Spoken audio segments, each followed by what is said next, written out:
Ilikuwa siku ya Jumamosi, tukaenda na mtoto kanisani, tukarudi tukakuja nyumbani.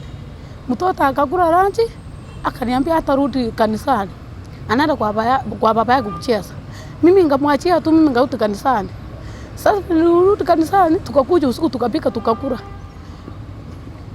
Vile tulipika tukakula, tukarara. Sasa sikujua nini inaendelea. Kesho yake ndio mtoto wangu aliamua kutoka kwa kitanda. Ngaita mtoto alikuwa anafanya hivi kutembea hivi. Ngamuita ni nini? Kama mami akakuja. Ngamuuliza ni nini? Akaniambia Socha alinifanyia tabia mbaya hivyo. Sikufanya kitu. Ngaita mama yetu wa kina mzee akakuja akaona mtoto. Mama akaniambia kitu utafanya. Huyu jamaa atatoroka. Ita Vigilante ikuje. Ngaita Vigilante ndio ofisa wangu wakakuja wakisika huyu kijana wakampeleka huko nini au huko chini. Mimi ngapiga ripoti Nyanjwa. Kutoka Nyanjwa ngapeleka mtoto hosi. Ngapeleka mtoto hosi akatipiwa. Kesi yote ikaisha, ngarudi huko.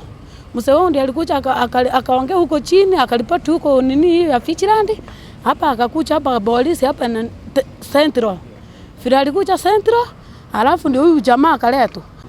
Bila mama ameelezea alienda kule Nyanjwa. Na hiyo askari mwenye alikuwa ni kesi ni mama. Lakini hakufanya sio, aliangalia mama akaona mama hana uwezo yoyote.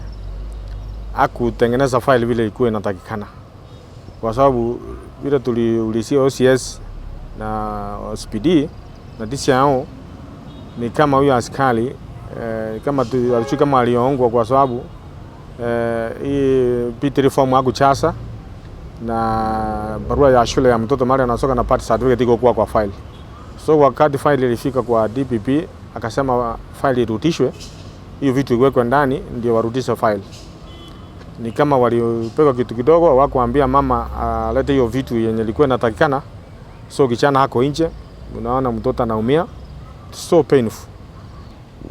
Tukifika huko hospitalini mtoto atahudumiwa kama kutoka kwa ofisi ya Women Rep, hapo ndio tumefikia.